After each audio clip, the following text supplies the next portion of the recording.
Kangen और torsion का हाल क्या किया।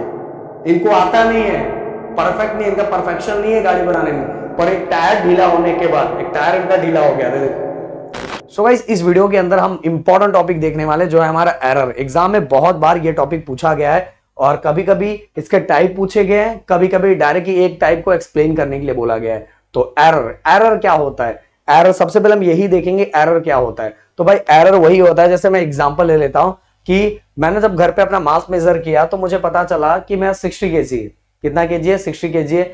और जब फिर इसके बाद जब मैं मतलब कि वहां गया, मतलब कि बाहर गया, और बाहर मेरे को हमेशा अपना मास मेजर करने में मजा आता है ना। जब मैं बाहर गया, बाहर जाने का जब मैंने फिर से अगेन मेजर किया, मेजर करने का मुझे पता चला यार मेरा 70 हो गया, 1 घंटे के अंदर मेरा 70 हो गया। तो भाई अगर मैं पतला रहूंगा तो मोटा होने में खुश रहूंगा, और मोटा रहूंगा तो भाई तब तो मैं दुखी हो जाऊंगा, यार मेरा 10 केजी बढ़ गया, यार 10 केजी बढ़ गया। बट भाई मेरा नहीं बढ़ा है। गलती किसकी है? गलती किसकी है? गलती मशीन की थी। और मशीन के कारण जो मेरा मतलब जो मेरा मास दिखाई दे रहा था वो इनकरेक्ट दिखाई दे रहा था। एक्चुअल था मेरा 60, पर आ कितना रहा था? 70 आ रहा था। तो कहीं ना कहीं कुछ एरर था। और एरर कितना था? एरर था हमारा 10 केजी का। भाई इतना बड़ा एरर नहीं होता, बट समझाने के लिए समझा रहा हूं कि एरर क्या होता है। तो एरर जब भी हम मेजर्ड वैल्यू और ट्रू वैल्यू, मेजर्ड वैल्यू और ट्रू वैल्यू को जब हम माइनस करते हैं तो जो वैल्यू हमें मिलती है वो होती है हमारा होता है वो एरर। वो उसी को हम क्या बोलते हैं? एरर बोलते हैं। जैसे मेरा जो मेजर वैल्यू था वो कितना था? 70, बट ट्रू वैल्यू कितना था? 60। तो 70 में से जब 60 को माइनस करूंगा तो जो 10 मिलेगा वो 10 मेरा रहेगा एरर। क्या रहने वाला? एरर। तो मेरे ख्याल से समझ में आ गया। तो difference between measured value and true value is called error. There are two types of error, first is systematic error and next is random error. अब सिस्टमैटिक एरर क्या है? सिस्टमैटिक एरर देखो भाई, पॉजिटिव भी, अगर पॉजिटिव है तो positive ही रहेगा, नेगेटिव है तो नेगेटिव ही रहेगा। क्या बोल रहे हो सर, समझ में नहीं है। अब मान लो एकदम प्यारा सा एग्जांपल लेता हूं। मशीन, मतलब जब हम जिम में जाते हैं तो जिम में जाने का तो मैं अपने आप को काउंट करता हूँ, यार आज मेरे अंदर कितना मास भरा पड़ा हुआ है। तो जब मास मेजर करता हूं तो मुझे पता चला 60 है। ओके, फिर इसके बाद मैंने तो सोचा यार घर पे तो मेरा 55 था, यहां 60 कैसे हो गया? और जितने लोग उस मशीन पे मेजर करेंगे अपना मास, सबका 5 केजी बढ़ा हुआ ही दिखाई देगा, सबका बढ़ा हुआ दिखाई देगा। तो सिस्टमैटिक एरर में क्या होता है कि सिस्टमैटिक ये ऐसा एरर है जिसके अंदर सभी का या तो प्लस ही रहेगा या तो सभी का माइनस रहेगा। हो सकता है जिम में हमने जो मशीन रखी है अपने मेजर करने के लिए मास, वहां जब मैं गया तो मेरा एक्चुअल है 60 केजी, पर वहां दिखा रहा है मेरा 50 केजी। तो जितने लोग आएंगे सभी का 10 केजी कम दिखाई देगा, सभी का। तो ऐसा जो एरर होता है जहां या तो प्लस ही होता है तो सबका प्लस होगा, या तो माइनस है तो सबका माइनस होगा, वैसा एरर मेरे लिए क्या होगा? सिस्टमैटिक एरर होगा। और भाई बहुत सारे एग्जांपल आप मुझे बता सकते हो, बहुत सारे एग्जांपल है। ऐसा वो कंडीशन जिसके अंदर सभी बढ़ ही रहा है, या तो कोई ऐसा कंडीशन जिसमें कमी हो रहा है, तो ऐसा जो एरर होगा उसको हम बोलेंगे सिस्टमैटिक एरर। और रैंडम एरर, हम पहले सिस्टमैटिक एरर को सोर्सेस देख लेते हैं, फिर इसके बाद हम रैंडम एरर देखेंगे। तो सिस्टमैटिक एरर कहां से कैसे कैसे मिलेगा? तो पहला होगा इंस्ट्रूमेंटल एरर, देन इसके बाद इम्परफेक्शन इन एक्सपेरिमेंटल टेक्निक, और लास्ट हमारा पर्सनल एरर। सिस्टमैटिक एरर में जो हमारा पहला इंस्ट्रूमेंटल एरर है इसको हम समझते हैं। इंस्ट्रूमेंटल एरर मतलब, मान लो कि आपने देखा होगा एमीटर पे, वोल्ट मीटर पे जो उसकी सुई होती है वो अगर जीरो के बदले थोड़ा और आगे चली जाए, हमेशा जाने का उसको जीरो पे रुकना है, पर जीरो का जस्ट थोड़ा सा आगे जाए, मतलब समझ 0 पॉइंट आगे थोड़ा सा चला गया, तो क्या होगा कि हमारा जितना भी हम रीडिंग लेंगे, जितने बार रीडिंग लेंगे, हर बार 0.1 प्लस ही दिखेगा, हर बार 0.1 प्लस दिखेगा।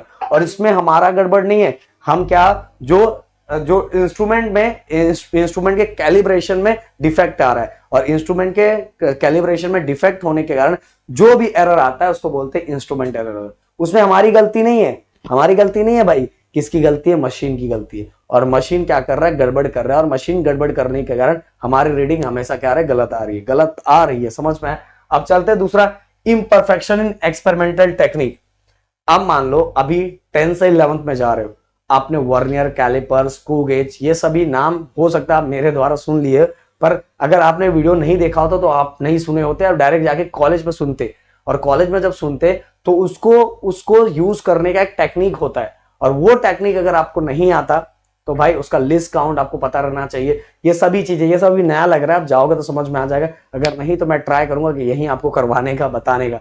बट अभी बस समझ लो मैं बताना क्या चाहता हूं कि आप अगर आप परफेक्ट नहीं हो, आपका परफेक्शन नहीं है कि उसको पूरी तरह से अच्छी तरीके से करने में, तो क्या करोगे आप, रीडिंग प्रॉपर निकाल पाओगे कि नहीं? नहीं, बार बार आप वही गड़बड़ करोगे। जब तक आपका उसके अंदर परफेक्शन नहीं होगा तब तक आप क्या करोगे, आपका रीडिंग नहीं आएगा, क्या आता रहेगा, एरर आता रहेगा। तो ये किसके कारण हो रहा है? मशीन सही है, मशीन बिल्कुल परफेक्ट है, उसका कैलिब्रेशन परफेक्ट है, बट आप में गड़बड़ी है, आपको प्रॉपर तरीके से उसकी सेटिंग नहीं आती, इसलिए क्या आ रहा है, उसके अंदर एरर आ रहा है। तो दूसरा आ जाएगा हमारा इम्परफेक्शन इन एक्सपेरिमेंट टेक्निक, और तीसरा पर्सनल एरर।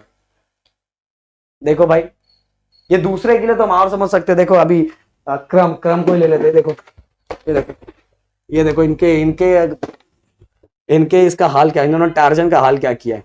इनको आता नहीं है, परफेक्ट नहीं, इनका परफेक्शन नहीं है गाड़ी बनाने में, पर एक टायर ढीला होने के बाद, एक टायर इनका ढीला हो गया था। देखो ये देखो, ये क्रम नहीं यार, क्या बोलूं, उनका एक टायर ढीला हो गया था, और टायर को बनाने के चक्कर में इन्होंने पूरी अपने टार्जन का क्या हाल कर दिया। ये देखो, ये 2 दिन में किया, क्योंकि वो बोल रहे थे कि मुझे बनाने आता है, पर वो उनको बनाने नहीं आ रहा, तो वो हमको बना रहे थे, है छोटे से।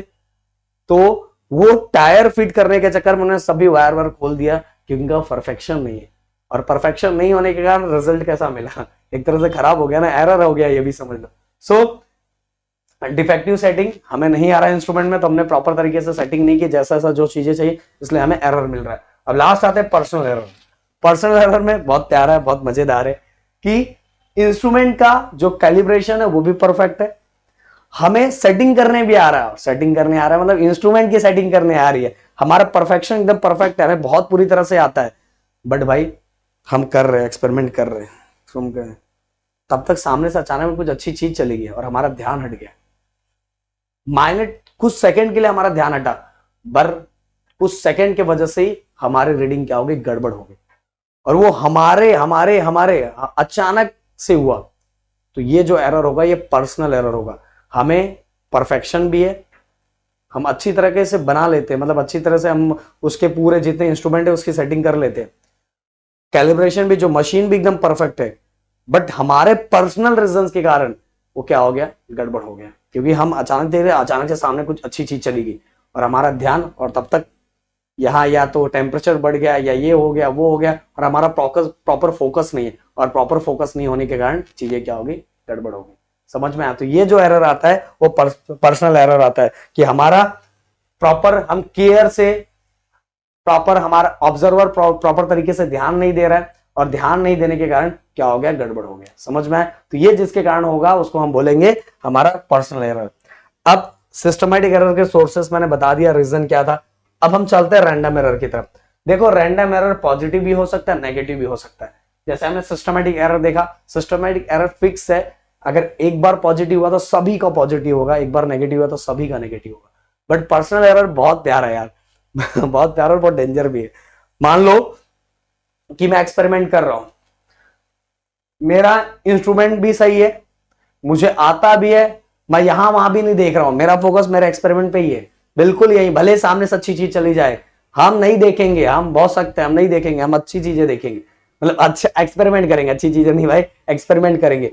पर अचानक से इलेक्ट्रिसिटी का जो मतलब टेम्प, हमारा जो एक्सपेरिमेंट है उसमें क्या हो गया, अचानक से प्रेशर बहुत ज्यादा हाई हो गया। ओके, जहां से हम प्रेशर रिलीज कर रहे थे वहां से प्रेशर बहुत ज्यादा हाई हो गया, तो हमारा क्या होगा, रीडिंग गलत हो जाएगा। अचानक से टेम्परेचर बहुत ज्यादा बढ़ गया, ओके, अचानक से लाइट का वोल्टेज बहुत ज्यादा बढ़ गया, वोल्टेज बहुत कम हो गया, अचानक से ये हो गया, अचानक से वोल्टेज बहुत कम हो गया, हमने कुछ नहीं किया, पर ये अपने आप हुआ है, वोल्टेज अचानक से बढ़ गया और अचानक से कम हो गया। तो ये सभी रैंडम, ये हमने नहीं किया, रैंडमली ये आ जाता है। अचानक से हम कुछ कर रहे हैं, हम एक्सपेरिमेंट परफॉर्म कर रहे हैं, अचानक से भूकंप आ गया, तो हमारी गलती थोड़ी, रीडिंग हिल गया, रीडिंग गड़बड़ हो गया। तो भाई जो गलती हमारे कारण नहीं होती, रैंडमली वो अचानक में हो जाता है, वैसा जो एरर है वो रैंडम एरर होता है। और ये एरर प्लस भी हो सकता है, जैसे वोल्टेज हाई हो गया तो हमारी रीडिंग बढ़ जाएगी, वोल्टेज कम हो गया रीडिंग क्या हो जाएगी, कम हो जाएगी, मतलब कुछ भी हो सकता है, प्लस भी हो सकता है, माइनस भी हो सकता है। तो ऐसा जो कंडीशन होता है, ऐसा जो एरर होता है उसको हम बोलेंगे रैंडम एरर। तो भाई इतना एरर के बारे में मैंने बता दिया। और अगर इससे रिलेटेड 2-3 एग्जांपल आप भी लिख सकते हो, कमेंट में लिख सकते हो, तो आपके प्रदीप सर को बहुत अच्छा लगेगा। भाई फटाफट कमेंट भर दो एरर से। मिलते हैं नेक्स्ट वीडियो में। Thank you so much guys, जय हिंद दोस्तों।